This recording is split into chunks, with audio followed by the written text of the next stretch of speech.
Jean-Claude. It's great to see you. How are you? Nice to see you. I'm fine, thank you. After the victory of the Swiss football team. I Absolutely. mean, unexpected, but they showed Absolutely. really, it's a great example. It's a great model for all the young entrepreneurs. If you really go behind it, if you, if you believe, if you are strong, you can eventually reach the impossible. And it's Absolutely. wonderful. I think it's a great example. I'm very happy.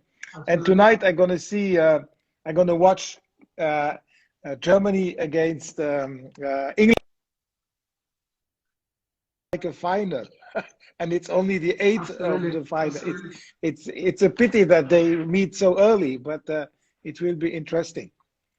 In a way, yeah, in a way, you're absolutely right. We have done a teaser today on the limited edition. We've put one German watchmaker, one English watchmaker, and we are playing now the challenge online on our Instagram account. So I want to invite everyone to express your preference. And yeah, in regards to Switzerland, incredible. It was a win of the underdogs, and I was laughing a little bit, Jean-Claude. I mean, I'm Italian, so obviously there is a bit of competition with the French, but the general comment when Italy beat Switzerland was that that wasn't a good enough test to see if Italy was good or not, because Switzerland was not a Yeah, good team. And that was the comment that a French footballer made here in England after that game. So I couldn't help myself by laughing a little bit. yeah, But understand. football is a great, and you've been a supporter of football in your history with Hublot. Football is a great game because anything can happen. Every game needs to be played. There are no predictions, and it's so fascinating because of that. Yes, football it's a sport with huge emotions. And it's the emotion that has attracted us with Hublot to enter football. Because at the end of the day, an expensive, a luxury, a high quality watch is also an emotion. Like art, art is an emotion. We need emotions, we need dreams, we need success. And all these elements, you can find them in football. And that's the main reason why Hublot entered football. The second reason is that football is watched by many people who cannot buy an expensive luxury watch. But eventually, one day, they will be able. I'm thinking about all the young people, all these young girls and boys from 15 to 30 or to 25. Some, or they will be in a position one day to buy a watch. And if you have put the dream into their blood, into their heart, into their brain, then they will buy a Hublot. It's like all the boys, why do they buy first a Ferrari? Because they have dreamt about Ferrari when they were little boys. Yeah, And yeah. that is also a very interesting reason, not to go just for your actual customers, but also to go for your next customer. You have to go to both, to the customer that buys now, and you have to take care of the customer that might buy later. In football, sometimes there is one thing that, along with the humility and a humble attitude, you need to use the power of doubt. So if France used that power of doubt yesterday on the 3-1, maybe it would have helped a little bit. So I know that doubt is one of the things that is a bit counterintuitive, but is very useful in every aspects of life. And I'm sure you agree with that. And what's your point of view on this one? Yeah, I think the doubt, the first thing, the doubt keeps you humble. If you have no doubts, you might have a tendency to become arrogant. So the doubt already for that reason, to keep you humble, is a good Absolutely. thing. Number two, the doubt exists for one reason. Why does the doubt exist? The doubt exists for one reason. It's to make us learn. Because if you doubt, you check, and you eventually change your way of thinking, or you learn why you were wrong. But if whatever you do, you have convictions, you will not change your mind because you are convinced, and you might be totally wrong and fail. So the doubt is nothing else than a double check.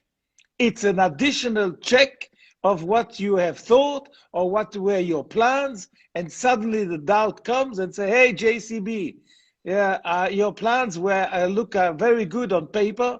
Can we please check again and compare with the experience we had 15 years or 10 years ago?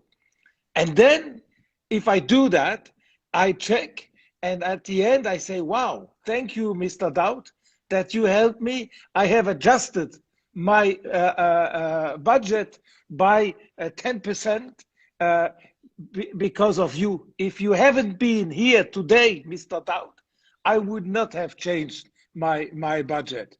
So the doubt must become your friend, and always say to the doubt, please come in. When he's knocking at your door at 2 o'clock in the morning, or at 11 evening, and you cannot sleep, let him come in and say, hey, Doubt, good to see you again. What are we doing today? How can you help me? Come on, tell me. And then when the doubt is your friend, wow, you have an extraordinary friend that will never leave you. It's a very trustful friend. And so that is what I say to all my people.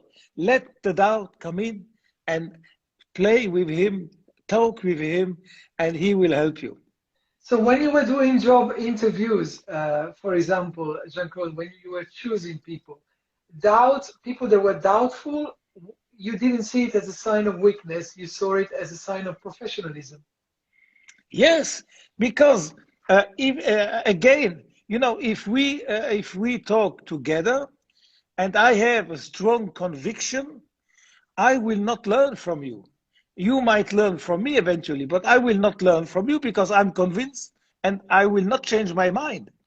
But if I have some doubts and I say to myself, hey, listen, Biver-san, Pietro might have a point here. Can we not double check about your conviction again? Are you absolutely sure? Come on, let's check it. Then the doubt helps me. And not only does he help me, but he teaches me because I learn. The doubt makes me learn. Conviction, what can you learn about if I'm convinced? I will learn nothing. I will just tell you that I'm convinced that tomorrow every watch will be a connected watch, for instance, which is stupid. But if this is my conviction, I will never learn. But if I have doubts and I say, hey, yeah, is that possible? How come? And then suddenly I double check, I ask other people, I ask for advice, and I will end up learning. And each time you learn, you get richer. Learning makes you rich. So the doubt makes you rich. And therefore, I love people who have doubts, and I don't like so much people who have only convictions. So there is a comment from our friend Calval23, Jean-Claude. He says, it looks like somebody is having doubts and is supporting the Netherlands today. Are you having doubts? I don't think so. Today must be one of the best days for Swiss supporters. Huh? Yes. No doubt. I'm sorry for the Netherlands. It's a pity that Netherlands is not anymore in the euro. Like it's a pity that France is not anymore, because these are great nations and they usually play great football. But again, we have football is sometimes unpredictable. Yeah. And when you have too much, when you want to predict, and you have too much convictions, like the French, who were convinced they would win. They had no doubt. that they might lose. Yes.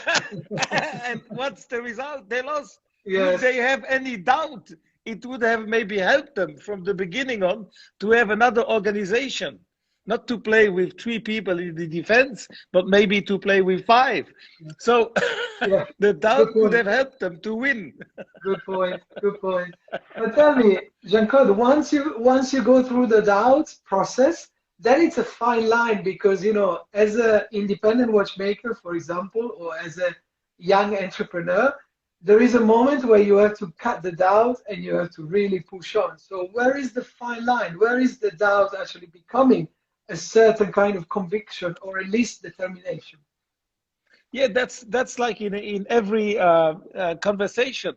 At a certain point, you are in a position to convince your partner, or he is in a position to convince you. And who is the partner? It's Mr. Doubt. And if I can convince the doubt that I was right, God damn, then I can really go 100% because I know that the double check has showed me that I was right. So just for the double check, the doubt is necessary. Now, if thanks to the doubt, I realize that I was too optimistic, then I have also won. I have won the fact that I could change thanks to the doubt. So at a certain moment, it's like with a partner. You can feel when you have been convinced by the other party or not. And it's the same. Just take the doubt as a person, as a partner who talks to you. And for those interested, and we have, for example, Joshua Julian asking when there will be the next public possibility of meeting you in person, Jean-Claude. And I attach a question to that. For those that know you and follow you, how doubtful can you be now after all the success and after your life, you know, path that has brought you so far and so successfully? Is doubt something you've learned how to manage, or is it something that on a daily basis you are reckoning with? No, I have learned. I have learned to live with the doubt. You see, this technology, Jean-Claude, every time you can't trust something that is not mechanical. Yes, that's the power of what is mechanical. The other power of what is mechanical is that a mechanical watch connects you to eternity. Because in 100 years, in 200 years, in 300 years, it will still work. Like Big Ben in London is more than 100 years old. And this old clock on the top of the tower is still on time and tells you every minute, every second what time it is. It's a kind of eternity. And technology connects you to obsolescence. It's like my phone. In 3 years, I can tell you already now that I will have a new phone. Every 3 years, people are buying new phones. Thanks God for Apple. That's great. And that is the big advantage of mechanical watches and also of art. It connects you to eternity. And therefore, I believe there's no competition between a mechanical watch and a connected watch. It's 2 different products. One is connected to eternity, the other one is connected to obsolescence. Absolutely. And so they cannot, who can compete to eternity? God eventually, and that's it. No human being, no technology can compete eternity. And therefore there's no competition. And by the way, the connected watch is in fact not really a watch.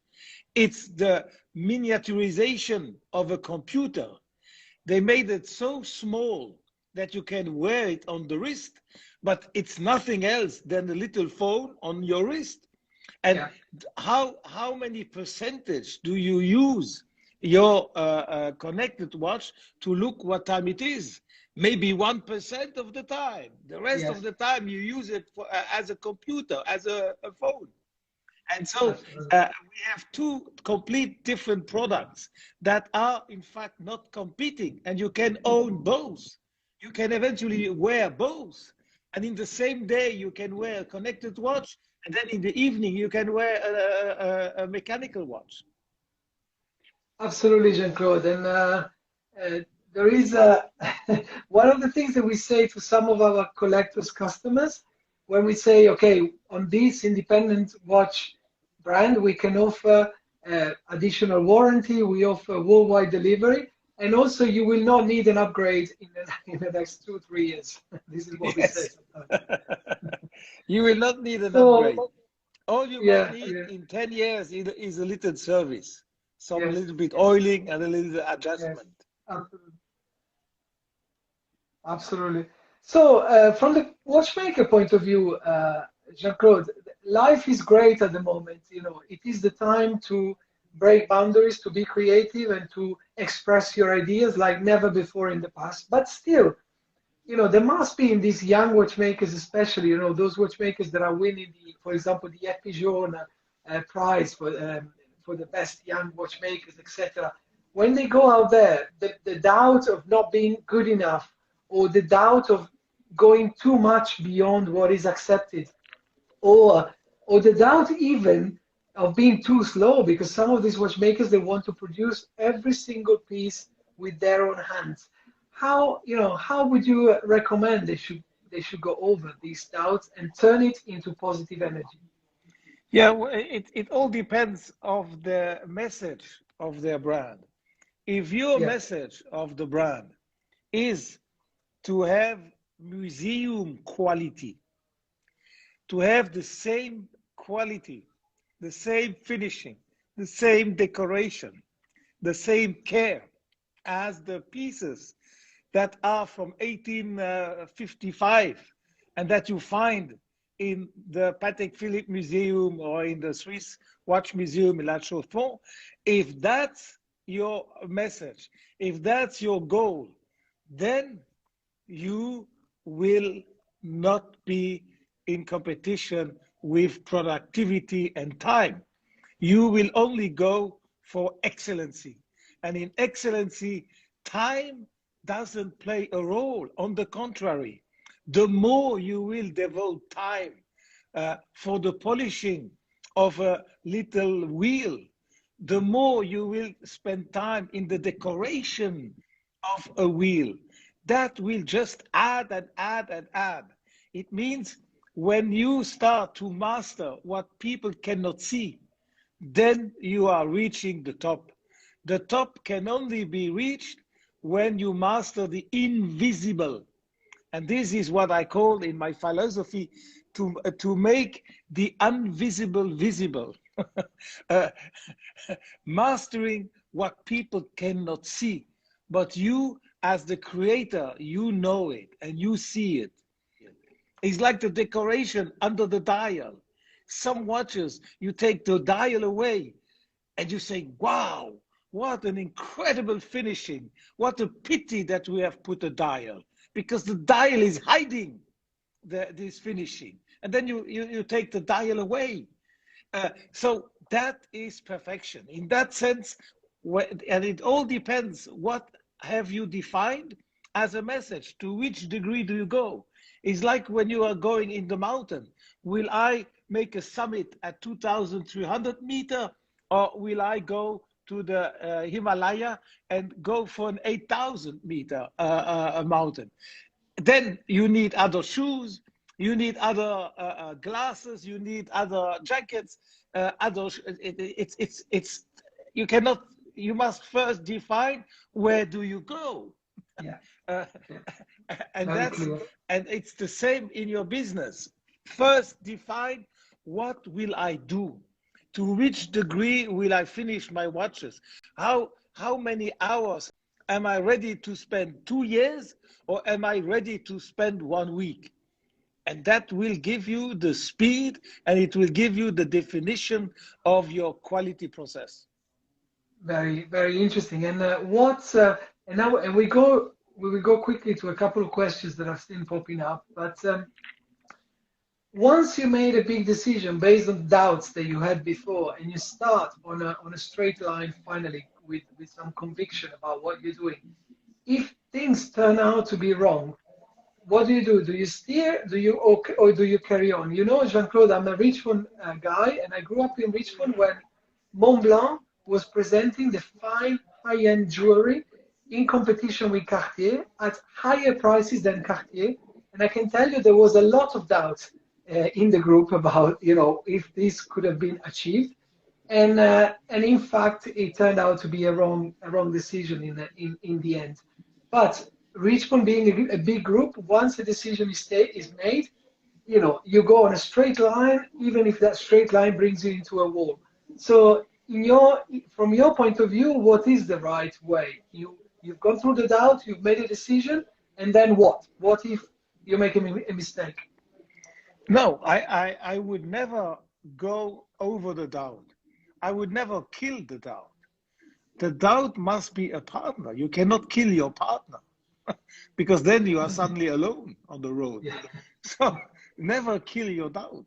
And if Richemont had doubts, or the people had doubts about Montblanc going higher in the price than Cartier, they should have eventually, I'm not giving them a lesson, but they should eventually have asked themselves, why is the doubt telling me that I should not be more expensive than Cartier? Why? Let's write it down. Hey, doubt, come, stay. Tell me all the reasons why we should be more expensive. and then I give you all the reasons. But if you don't listen to the doubt, then the doubt cannot help you.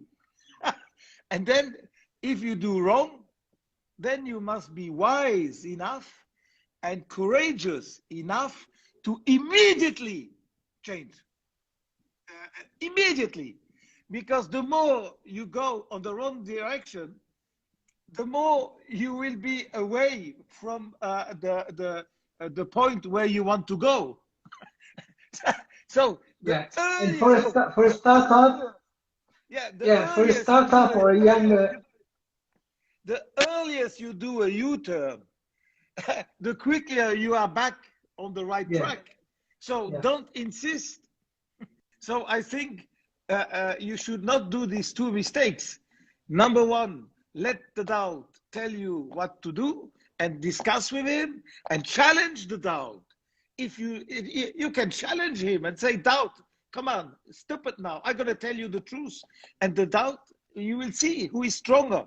But if you notice that you are wrong, make the U-turn immediately. Because the longer you wait for the U-turn, the more the road is long to come back. Yeah. And this is why it is, like you were saying, it is really a problem of ego versus humility in that case. In that case, if it's clear that a mistake has been made, put the ego on the side and just act based on humility in that case. Absolutely.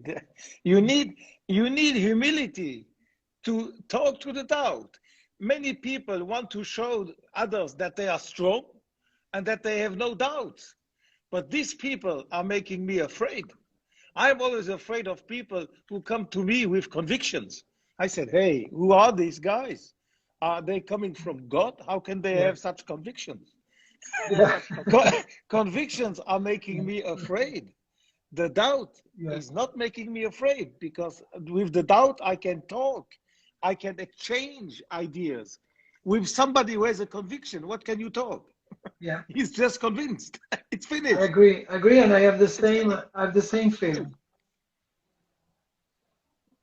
Absolutely, I have the same feeling. And so, Jean-Claude, we got interrupted before when I asked you about a question from some of your obviously fans asking where they can see you publicly next in Switzerland. Is there any public as the events are coming back again, probably from after the summer?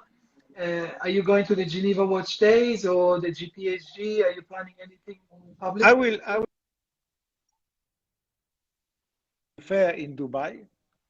I will go to Tokyo to the Nikkei fair. This is the Nikkei Forum. And in Geneva, I don't have my program in my head, but if anybody wants to know where he can see me, they can write to me to my mail address jcbeaver@me.com, and I will send them the program. That's great. That's great. That's my how can I say? That's my goal in life today. I want to exchange. I want to help people. I want to give advice. I want to give back. And therefore, I'm absolutely open to meet anybody whenever they want. We have a friend, he's a biomedical engineer, and he's saying that he would like to share an idea with you. So now you know where to write to Mr. Biver. Yes. Be sure you see them. Also, there is one of our followers asking, what are your thoughts about the new Baselworld that has been announced this week? So there will be a Baselworld in the end.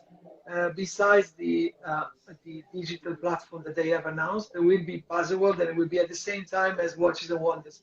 Do you think we will turn more into a jewelry event, or do you think the watch scene will be back there? I think the big boys and the big brands will all be in Geneva. So people coming from long distance, they will want to go where they have their biggest customer, their biggest suppliers. I think it will be difficult, and I don't see today who is going to be in Basel.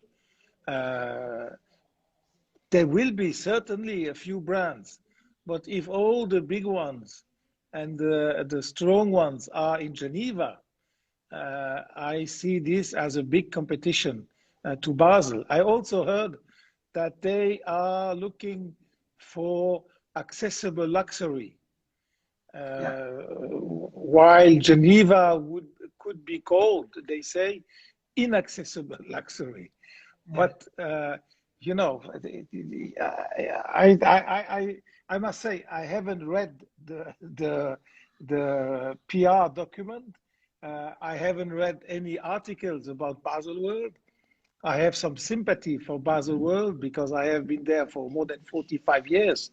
But I cannot tell you if it's good, if it's bad, who will be there. Let's wait for some further information. Yeah, there is certainly an opportunity there, and I keep repeating this in my life, is the fact that we are missing a platform as well for the independent watch brands. And Les Ateliers was fantastic in Baselworld, but of course, like you pointed out before, Jean-Claude, if all the big boys are in another place, then you may miss out with a lot, on a lot of people that will not be physically there. So it's not easy. It's not easy to say. I think Baselworld should have had some doubts a couple of years ago. Yes. When a sausage, a sausage was like 20 Swiss francs, and people were getting fed up. They should have probably raised a couple of doubts, but unfortunately, absolutely. You see, they had a lack of doubt. They didn't have enough doubt. Yeah. One thing is that with the doubt thing, if you are an established business and you show, one of our followers is saying when you make a mistake, you adjust the sale. But what's the perception that you're going to give to the market when you change direction? Is it something that goes to credit to the brand, you think, or it's going to end up being like a sign of insecurity? It depends of the change of the mistake. If your 2022 winter collection 2022 is not as good as was the winter 21, it's not a real drama because you have the winter collection 23 to show that you have made the lesson and you have listened and you are now closer to the customer. If your mistake is that you reduce after having increased the prices, that you reduce them, then it will show that you are playing with the prices, that the prices are not real, that it is just a tool to make more money, and that can hurt. So it all depends what type of mistake you are doing. Absolutely, absolutely. And on another point, Jean-Claude, I would like to ask you, and I've seen the question appearing here as well. Now, first of all, I would like to thank you because you have delivered nearly hundreds of books to those that are following this broadcast, and they're all, I don't know if you saw it, but they're all posting on Instagram, you know, a nice cup of coffee, a nice drink, and your book in the background. They're all enjoying your read in this summer 2021, which is it's a great gesture from a gentleman as you are, which has been really, really appreciated. Unfortunately, that opportunity is closed now. Maybe we'll do it again in the future, but for now, Yes. that is closed. But Jean-Claude, as you in your let's call in your career years, in your professional career years, what was the main doubt that accompanied you, and what is the main doubt today that you're sitting back, taking the best, you know, enjoying the best of life and giving back, like you are saying? Is there a doubt that you want to single out? Yes, there is a doubt that I should have listened more. When I sold Blancpain in 1992, Yeah. I had doubts, but I was not able to master my doubts. I was not able to have a dialogue with my doubt.